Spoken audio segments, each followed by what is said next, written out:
رک جاتی ہے جب زباں صاحب کلمہ لا شریک ورد کرے آپ کی ساری خوبیاں صاحب.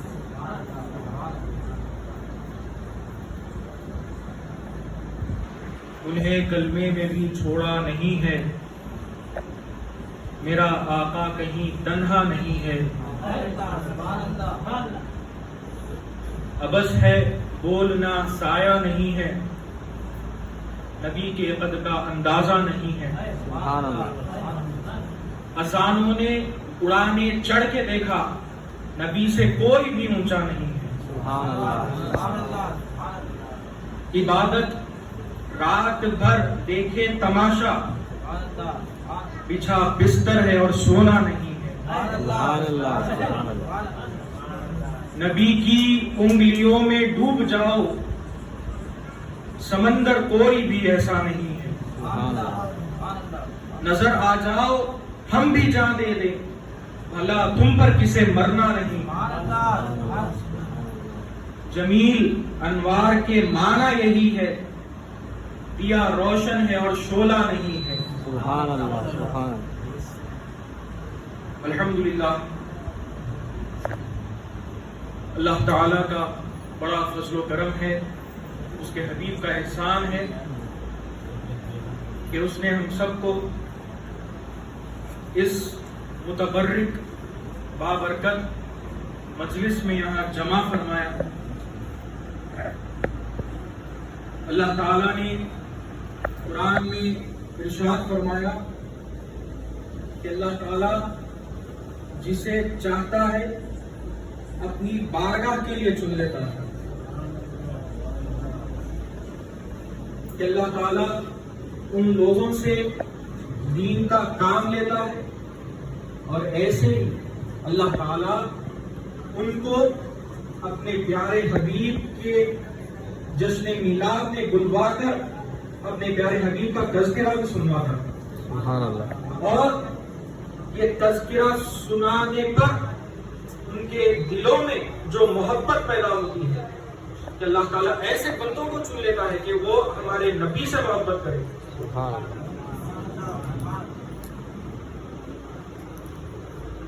بزرگان دین ارشاد فرماتے ہیں کہ جب اللہ تعالیٰ کے نیک بندوں کا جب ذکر ہوتا ہے، کہ جب ہم اللہ تعالیٰ کے نیک بندوں کے فضائل مناقب جلسے میں کہتے ہیں سنتے ہیں، تو اس مجلس پر اللہ تعالیٰ کی رحمت برستی ہے.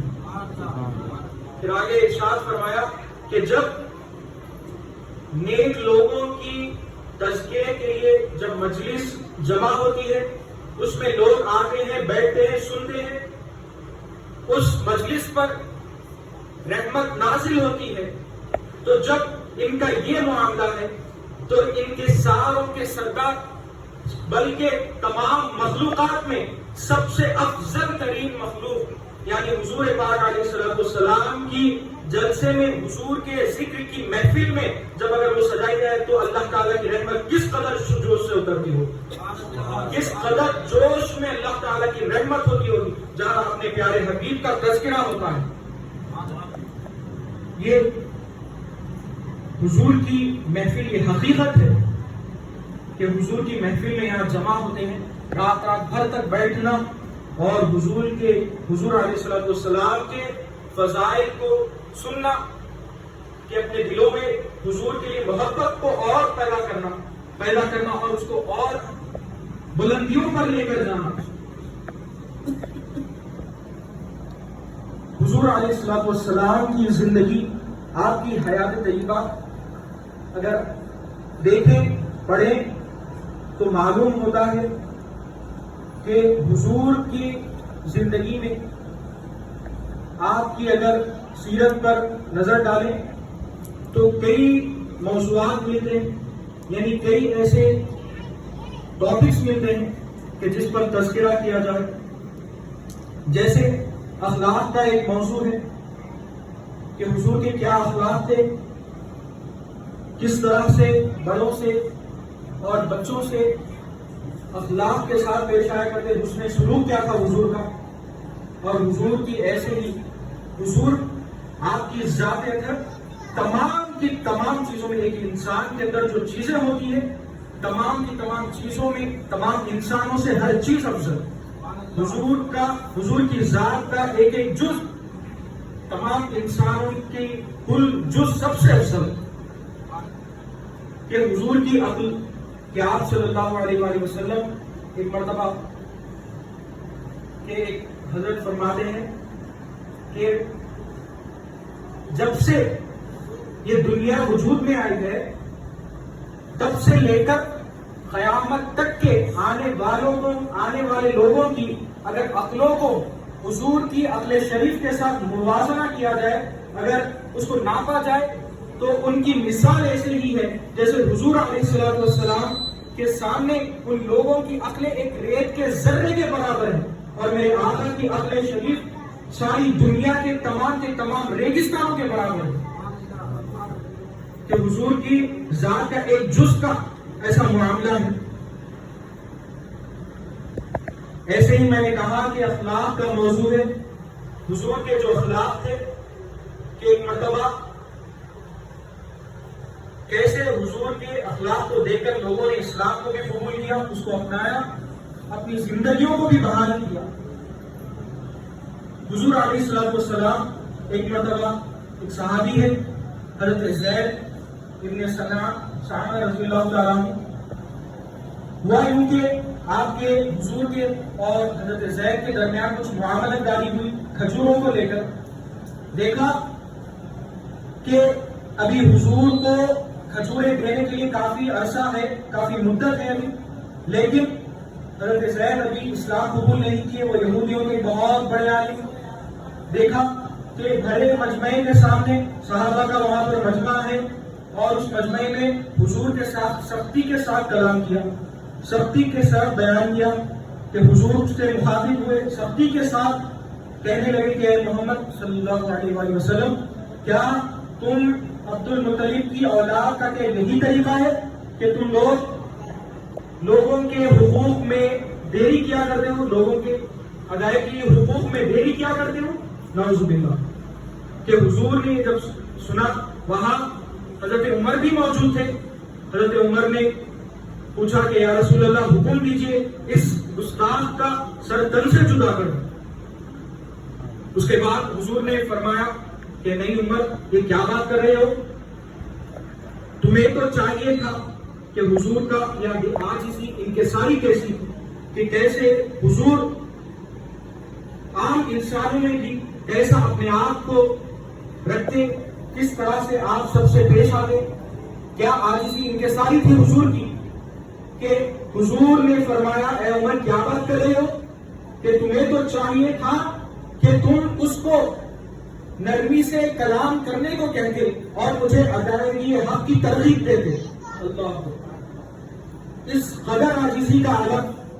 اس کے بعد حضرت عمر سے حضور نے فرمایا کہ ٹھیک ہے عمر، جاؤ ان کو جو کھجوریں ان کے دینے کی تھی وہ دے دو، اس پر بھی کچھ اور اضافہ کر کے دے دو۔ حضرت عمر نے ایسا ہی کیا۔ حضرت زید پوچھنے لگے جو اسلام کے قبول نہیں کیے، کہنے لگے کہ اے عمر کیا بات ہے، تم مجھے اتنے زیادہ کھجوریں کیوں دے رہے ہو، کہ میرے تو اتنے ہی کھجور تھے، اس پہ اضافہ کیوں کر رہے ہو؟ حضرت عمر نے فرمایا حضور نے مجھ سے کہا، مجھ سے حکم دیا۔ اب یہاں عدل و انصاف حضور کا دیکھیے، کیا انصاف کا معاملہ ہے حضور کا، کہ حضور نے ارشاد فرمایا کہ حضرت عمر نے کہا کہ جس طرح میں نے تمہیں غصے سے دیکھا، اس کا بدلہ یہ ہے کہ اس سے زیادہ اضافہ کے طور پر کھجوریں دے دو، اس کے بدلے میں دے دو۔ یہ حضور کا انصاف تھا۔ آگے فرمایا کہ حضرت زید کہنے لگے کیا تم مجھے جانتے ہو میں کون؟ حضرت عمر کہنے لگے ہاں تمہیں کون نہیں جانتا، وہی زید ہو، یہودیوں کا بہت بڑا عالم، کیا بات ہے تمہیں ایسی حرکت کیوں کی؟ اب حضرت زید کا جواب دیکھیں، حضور کے اخلاق کا کیا معاملہ، کہ لوگوں نے کیسے اسلام کو قبول کیا، دین کی طرف راغب ہوئے۔ حضرت زید کہنے لگے بے شک میں یہودیوں کا بہت بڑا عالم ہوں، اور میں نے اپنی کتاب تورات میں پڑھا تھا کہ نبی آخر الزمان کی یہ نشانیاں ہوں گی، اور ساری کی ساری نشانیوں کو ان کی ذات میں پا لیا، اور بس 2 نشانیوں کا دیکھنا باقی رہ گیا تھا، اور میں نے چاہا کہ میں ان کا امتحان لوں۔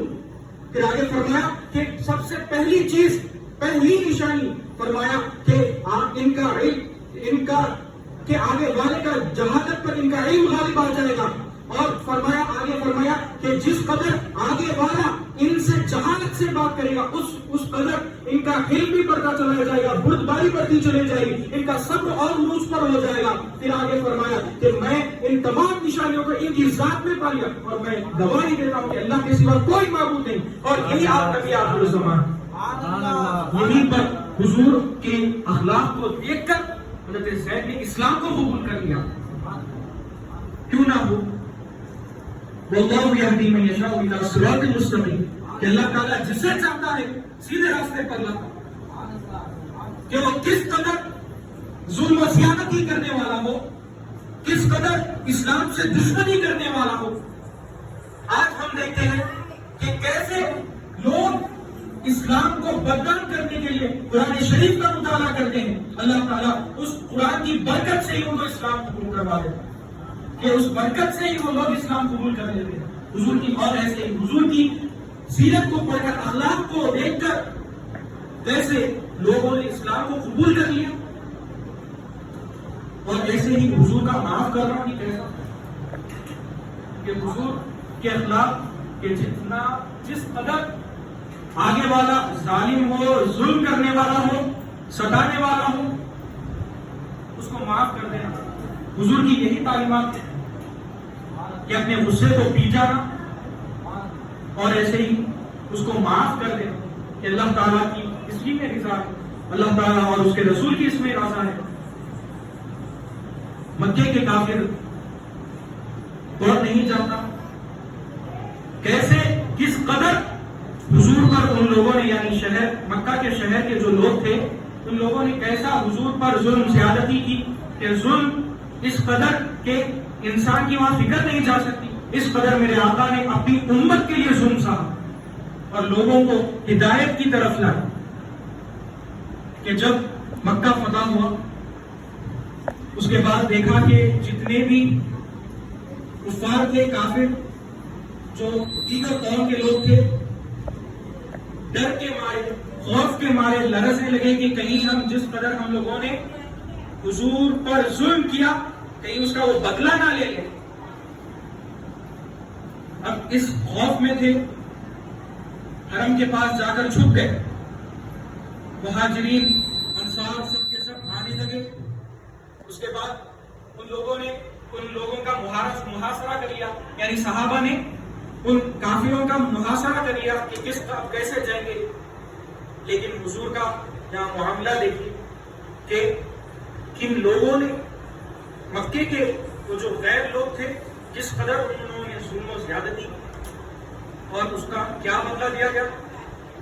جب حضور کے سامنے ان تمام لوگوں کو لایا گیا، حضور نے ارشاد فرمایا کہ آج کے دن تم سے کوئی بدلہ نہیں لیا جائے گا، تم سب جاؤ، تم سب کے سب آزاد ہو گئے، تم سب کے سب آزاد ہو گئے، اور تم سب کو معاف کر دیا گیا۔ میرے آقا کا یہ معاف کرنا، درگزر کرنا، کہ اس کی وجہ سے سخت دل بھی پگھل جاتے ہیں، یہ حضور کا معاملہ تھا۔ ایسے ہی حضور کی اگر سیرت پر دیکھیں، ایک باب ملتا ہے معجزات کا باب، کہ اخلاق کے ذریعے بھی لوگوں نے ایمان لائے، اور ایسے ہی معجزات کو دیکھ کر بھی ایمان لائے۔ حضرت علی کا وہ مشہور واقعہ، کیسے جب حضرت علی کی نماز، عصر کی جو نماز تھی، آپ نے ادا نہیں کی، اور جب وہ قضا ہو گئی، جبکہ حضور آپ کے گود میں، یعنی آپ نے اپنا سر اقدس حضرت علی کے گود میں رکھ کر آرام فرمایا، جبکہ حضرت علی کی نماز عصر کی جو نماز ہے وہ ادا نہیں کی۔ جب حضور کو معلوم ہوا، جب حضور اٹھے، معلوم ہوا کہ حضرت علی کی نماز عصر قضا ہو گئی، حضرت حضور نے دعا فرمائی کہ اے اللہ، علی تیرے اور تیرے رسول کی اطاعت میں تھے، لہٰذا تو سورج واپس پلٹا دو۔ جیسے ہی یہ دعا فرمائی، فرماتے ہیں کہ جو ڈوبا ہوا سورج تھا وہ واپس پلٹ آ گیا. سبحان اللہ. یہ حضور کا معجزہ کہ لوگوں نے دیکھا کہ جو ڈوبا ہوا سورج تھا, جو ڈوب گیا تھا, وہ واپس آ گیا اور سب جگہ دھوپ پھیل گئی. پھر حضرت علی نے نماز عصر بھی ادا کر دی.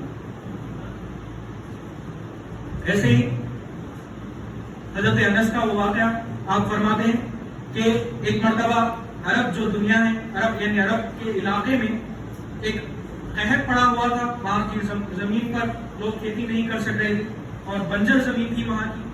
تو کسی نے کھڑے ہو کر جمعہ کی نماز کے وقت خطبے میں کہا کہ یا رسول اللہ دعا فرمائیے کہ بارش نہیں ہونے کی وجہ سے ہمارے لوگ جو ہیں وہ غرق ہو رہے ہیں, بھوک سے مر رہے ہیں, آپ دعا فرمائیے کہ بارش ہو جائے.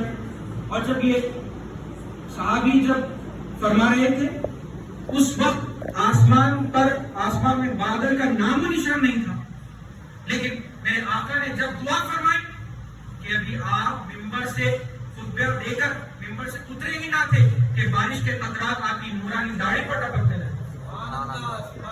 اور یہ ایسی بارش ہوئی فرمایا گیا کہ مسلسل 7 دن تک پڑتی رہی. اور جب دوسرا جمعہ آیا کسی نے کھڑے ہو کر کہا کہ یا رسول اللہ بارش ہونے کی وجہ سے مکانات گر رہے ہیں, سب غرق ہو رہا ہے, دعا فرمائی کہ بارش بند ہو جائے. حضور نے دعا فرمائی کہ میرے مولا اے اللہ ہمارے ارد گرد بارش ہو اور ہم پر نہ ہو. اور میرے آقا کا یہ معجزہ کہ آپ نے اپنا دست اقدس اٹھا کر بادلوں کی طرف اشارہ کیا کہ بادل 2 ٹکڑوں میں ہو گیا, کہ بادل کٹ کر چھٹ گیا اور مدینے کے اطراف میں دھوپ پھیل گئی. کہ میرے آقا کا یہ معجزہ کہ یہ بھی ایک معجزہ. ایسے ہی آسمانی دنیا پر بھی تصرفات اور ایسے ہی کھانے والی چیزوں میں بھی حضور کے معجزات. حضرت ابو طلحہ رضی اللہ تعالیٰ عنہ ایک مرتبہ کا واقعہ ہے کہ حضور کا یہ معجزہ دیکھیے کیسے کھانے والے چیزوں میں بھی, کھانے کی چیزوں میں حضور کے کیسے معجزات ہیں. حضرت ابو طلحہ ایک مرتبہ کہنے لگے کہ ایک مرتبہ کا واقعہ ہے کہ میں اپنے گھر پر آیا تھا حضور کے پاس سے, اور آپ نے اپنی بیوی کو کہا کہ اے ام سلیم میں نے دیکھا کہ حضور بھوکے ہیں, اگر ہمارے پاس جو کچھ بھی ہو جلدی ہمیں حضور کے پاس حاضر کرنا. اس کے بعد بیوی ام سلیم نے کچھ جو کی روٹیاں پکائی, ان کو سیکا پکایا. اس کے بعد بالکل گنتی کے چند روٹیاں تھیں, روایت میں آتا ہے کہ بالکل چند روٹیاں تھیں, ایسی بھاری نہیں کہ سارے مجمعے کو کھلایا جائے, جبکہ حضور تمام صحابہ کے ساتھ موجود تھے. اس کے بعد حضور کے پاس حضرت انس کو بھیجا گیا, حضرت ابو طلحہ کہ جا کر کہو کہ کھانا تیار ہے.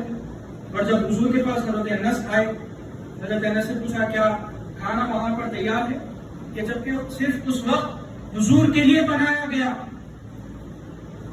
اور جیسا میں نے کہا اس وقت صحابہ بھی موجود تھے. حضور نے تمام لوگوں کے سامنے, تمام صحابہ جتنے بھی موجود تھے سب کے سامنے یہ اعلان کر دیا چلو ابو طلحہ کے گھر پر دعوت ہے, سب چلو. جبکہ یہ دیکھیے کہ حضور کے لیے ہی دعوت تھی. اب یہ بات کہ حضرت ابو طلحہ کے مہمان حضور کہ حضرت ابو طلحہ نے حضور کے کھانے کا بندوبست کر لیا. اب یہاں سارے مجمعے کو کون دعوت دے رہا ہے کہ تمام صحابہ موجود ہیں, کون دعوت دے رہا ہے؟ رسول پاک علیہ السلام ان سب کو دعوت دے رہے ہیں. اب حضرت ابو طلحہ کو کوئی فکر کی بات نہیں ہے, بلکہ ان کے کھانے کا انتظام تو خود حضور کر لیں گے, کہ حضور خود اب ان کو دعوت دے رہے ہیں. حضرت انس بھاگے دوڑے حضرت ابو طلحہ کے پاس لوٹے, کہا کہ جلدی کرو حضور تشریف لا رہے ہیں, تمام صحابہ کو لے کر آ رہے ہیں. حضرت ابو طلحہ حیران جوش کے ساتھ آپ نے استقبال کیا حضور کا, گھر میں تشریف آوری ہوئی. اس کے بعد زوجہ کو حکم ہوا جو ہے لاؤ جو کی, جیسا میں نے کہا چند گنتی کی روٹیاں تھی, چند جو کی روٹیاں تھی. اس کے بعد حضور نے فرمایا کہ جو بھی ہے لاؤ. اس کے بعد حضور نے تناول فرمایا. آپ کی ایسی برکت کہ حضور کا اس مکان میں آنا اور ان روٹیوں کو تناول فرمانا یہ ایسا معجزہ بنا کہ حضرت ابو طلحہ فرماتے ہیں کہ میں نے تو بس اپنی زوجہ کو چند گنتی کے روٹیاں بنانے کو کہا اور انہوں نے اتنی ہی بنائی, لیکن جب حضور آئے آپ نے تناول فرمایا اور اس کے بعد میں نے خود دیکھا کہ جتنے بھی صحابہ موجود تھے 10 کر میرے گھر میں آ رہے تھے, کھانا کھاتے چلے جا رہے تھے, یہاں تک کہ وہ شکم سیر ہو کر جا رہے تھے, لیکن ہمارے گھر میں وہ کھانا ختم نہیں ہوا. ایسی برکت حضور کا ایسا معجزہ کہ جو چند روٹیاں تھی وہ ابھی بھی باقی رہ گئی, بلکہ جبکہ تمام کے تمام صحابہ شکم سیر ہو کر لوٹ رہے ہیں. حضور کا یہ معجزہ. اس کے بعد ایسا یہ واقعہ کہ جس کو سن کر دیکھ کر لوگ یقیناً اسلام لائے, یہ حضور کا معجزہ تھا. حضور کے جہاں اخلاق سے لوگوں نے اسلام کو قبول کیا, ایسے ہی حضور کے جو معجزات تھے کہ جیسا کہا گیا کہ معجزہ کہتے ہیں اسے جو بات سمجھ میں ہی نہ آئے, کہ اللہ تعالیٰ نے اپنے انبیاء کو جو معجزات دیے کہ حضور سے پہلے جتنے بھی انبیاء گزرے ان لوگوں کو اللہ تعالیٰ نے ان کے زمانے کے حساب سے معجزات دیے, کہ جیسا حضرت موسیٰ علیہ السلام آپ کے زمانے میں جادو اپنے عروج پر تھا, جادوگری اپنے عروج پر تھی, تو اللہ تعالیٰ نے آپ کو عصا اور ید بیضا کا معجزہ عطا کیا اور وہ گنتی کے معجزات تھے. ایسے ہی حضرت عیسیٰ علیہ السلام آپ کے دور میں ڈاکٹری کا جو فن ہے, ڈاکٹری فن وہ عروج پر تھا, طبی جو فن ہے وہ عروج پر تھا. بڑے سے بڑے مرض کا لوگ اس کی دوا پا رہے تھے, بنا رہے تھے اور اپنے آپ پر تکبر کر رہے تھے. لیکن حضرت عیسیٰ علیہ السلام کو اللہ تعالیٰ نے مردوں کو زندہ کر دینے کا معجزہ عطا کر دیا کہ لوگوں کا وہ تکبر وہیں کا وہیں دھرا رہ جائے, کہ اور معلوم ہو جائے کہ یقیناً یہی نبی بنا حضرت عیسیٰ علیہ السلام. اور ایسے ہی حضرت صالح علیہ السلام کی اونٹنی, کہ آپ کے دور میں حضرت صالح علیہ السلام کے دور میں پتھر تراشی کا جو فن تھا وہ اپنے عروج پر تھا, مورتی بنا اور پتھروں کو تراشنا وہ ایک آرٹ جو فن تھا وہ آپ کے زمانے میں عروج پر تھا. اللہ تعالیٰ نے دیکھیے کیسے اپنے نبی کو یہ معجزہ عطا کیا کہ اللہ تعالیٰ نے ان کو ایسا فن دیا کہ ان جو پہاڑ تھا اس کو کاٹ دیا گیا اور اس کے اندر سے زندہ ایک اونٹنی نکل کر باہر ہے, حضرت صالح علیہ السلام. لیکن اللہ تعالیٰ نے فرمایا کہ بعض رسولوں پر فضیلت حاصل اور جتنے بھی انبیاء ہیں تمام پر حضور کو فضیلت حاصل. حضور کی وجہ حضور کے وسیلے سے, حضور کے صدقے میں سارے انبیاء کو اس دنیا میں بھیجا گیا, ساری مخلوقات کو پیدا کیا گیا.